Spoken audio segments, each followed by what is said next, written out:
Welcome back to my channel. நம்முடைய சேனலில் இன்றைக்கி ரொம்பவே சூப்பரான டேஸ்டியான எல்லாருக்கும் ரொம்ப பிடிச்ச பிசிபெலேபாத் சாம்பார் சாதம் எப்படி செய்யலான்றதை பற்றி தான் இந்த வீடியோவில் நம்ம தெரிஞ்சுக்க போகிறோம்.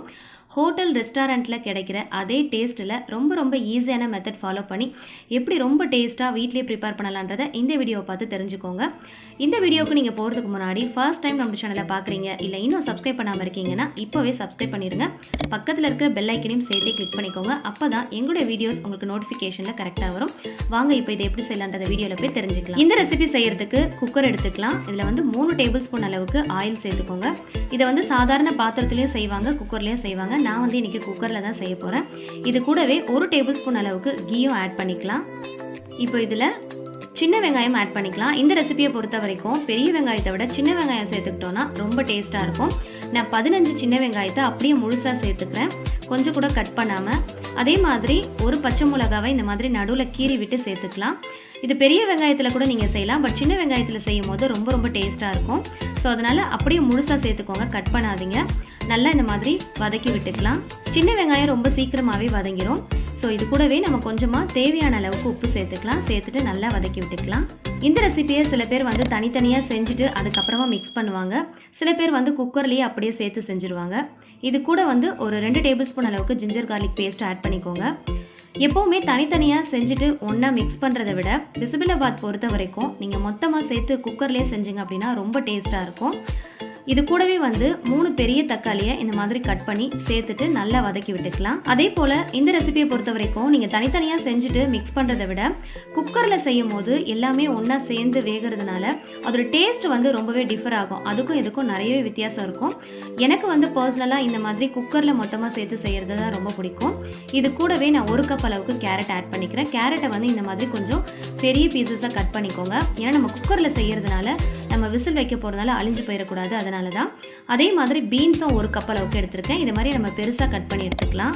இந்த ரெசிபியை பொறுத்த வரைக்கும் உங்களுக்கு எந்த வெஜிடபிள்ஸ்லாம் ரொம்ப பிடிக்குமோ அது எல்லாமே நீங்கள் சேர்த்துக்கலாம். உங்கள் விருப்பம் தான். அதுதான் சேர்க்கணுன்றது கிடையாது. எந்த வெஜிடபிள் சேர்த்தாலுமே ரொம்ப டேஸ்ட்டாக இருக்கும்.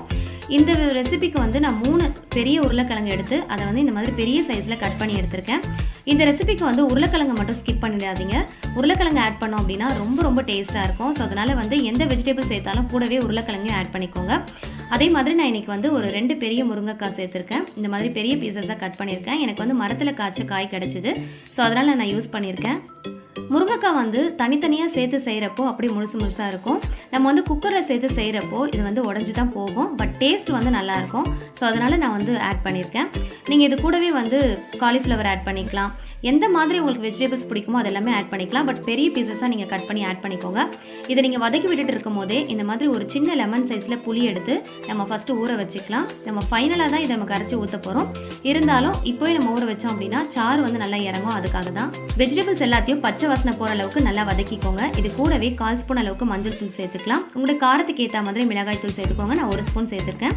1/4 ஸ்பூன் தனியாத்தூள் சேர்த்துக்கோங்க. இது கூடவே நான் 2 டேபிள் ஸ்பூன் அளவுக்கு பிசிபெலேபாத் மசாலா பவுடர் சேர்க்க போகிறேன்.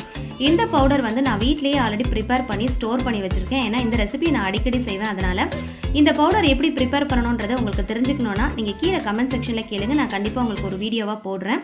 இதை நான் செய்யும் போது கண்டிப்பாக உங்களுக்கு வீடியோ நான் அப்லோட் பண்ணுறேன்.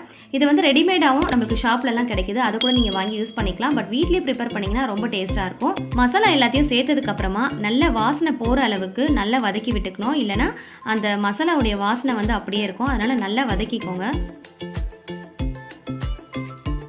இந்த ரெசிபி பண்ணுறதுக்கு நான் இந்த கப்பில் தான் அரிசி அளந்து எடுத்திருக்கேன். அதாவது இந்த ரெசிபிக்கு நான் 1/4 கப் அளவுக்கு அரிசி அளந்து எடுத்திருக்கேன். இது 1 கப்பு தான். இது கூடவே ஒரு சின்ன 1/4 கப் அளவுக்கு சேர்த்து நான் அரிசி எடுத்திருக்கேன். இதுதான் அந்த 1/4 கப்பு. இது ரெண்டுத்தையும் சேர்த்திங்கன்னா எனக்கு 1/4 கப் அளவுக்கு நான் அரிசி எடுத்திருக்கேன். சப்போஸ் இந்த மாதிரி மெஷர்மெண்ட் கப் இல்லை அப்படின்னா நீங்கள் எந்த பாத்திரத்தில் வேணுனாலும் நீங்கள் அளந்து எடுத்துக்கலாம். இந்த 1/4 கப் அளவுக்கு நான் 3/4 கப் அளவுக்கு துவரம்பருப்பு எடுத்துக்க போகிறேன் இந்த ரெசிபிக்கு. இது 1/2 கப்பு தான். இந்த 1/2 கப்லையும் இந்த ஒரு 1/4 கப்பும் சேர்த்து 3/4 கப் அளவுக்கு துவரம்பருப்பும் 1/4 கப் அளவுக்கு அரிசியும் எடுத்திருக்கேன். நான் எப்போவுமே இந்த மெஷர்மெண்ட் கப் யூஸ் பண்ணி தான் அரிசி பருப்பு எல்லாத்தையும் அளந்து எடுத்துப்பேன். ஏன் அப்படின்னா அப்போ தான் நான் எப்போ செஞ்சாலும் அதே மாதிரி டேஸ்ட்டில் கொஞ்சம் கூட வித்தியாசம் இல்லாமல் வரும்.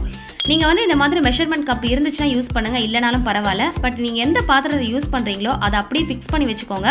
நீங்கள் எப்போ செஞ்சாலும் அதே பாத்திரத்தில் அளந்து எடுத்துக்கோங்க. அப்போ தான் வந்து டேஸ்ட் வந்து மாறாமல் அதே மாதிரி வரும். இப்போ இந்த 1/4 கப் அரிசி, 3/4 கப் துவரம்பருப்புக்கு 7 கப் அளவுக்கு நான் தண்ணி சேர்த்துருக்கேன். இப்போ இதுதான் நான் அரிசியும் பருப்பு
உடையாமல் இருக்கும். பட் நீங்கள் முருங்கைக்காய் ஆட் பண்ணிங்க அப்படின்னா நல்ல டேஸ்ட்டாக இருக்கும். அதனால தான் வந்து இந்த ரெசிபிக்கு நான் ஆட் பண்ணேன். இந்த சாம்பார் சாதத்தை நீங்கள் தனித்தனியாக செஞ்சுட்டு அதுக்கப்புறமா மிக்ஸ் பண்ணுறதை விட இந்த மாதிரி எல்லாத்தையும் ஒன்றா சேர்த்து குக்கரில் செய்கிறப்போ ரொம்ப டேஸ்ட்டாக இருக்கும். இந்த அளவுக்கு குழைவாக செஞ்சு எடுத்துக்கோங்க. இப்போ இதுக்கு வந்து சைட் டிஷ் வந்து ரெடி பண்ணிக்கலாம். எண்ணெய் நல்லா காஞ்சதுக்கப்புறமா கொஞ்சம் வத்தல் வந்து நான் வறுத்து எடுத்துக்க போகிறேன். நம்ம வந்து ஹோட்டல் ரெஸ்டாரண்ட்லாம் இந்த சாம்பார் சாதம் ரெசிபியை வந்து ஆர்டர் பண்ணோம் அப்படின்னா இதுக்கு சைட் டிஷ்ஷாக பார்த்தீங்கன்னா அப்பளம், வத்தல், ஊறுகாய் இந்த மாதிரி தான் நம்மளுக்கு கொடுப்பாங்க. ஸோ நான் வந்து எப்போவுமே இந்த ரெசிபி பண்ணால் அப்பளமோ இல்லை இந்த மாதிரி வத்தலோ ஊறுகாய் இந்த மாதிரி தான் நான் ரெடி பண்ணி சைட் டிஷ்ஷாக யூஸ் பண்ணுவேன்.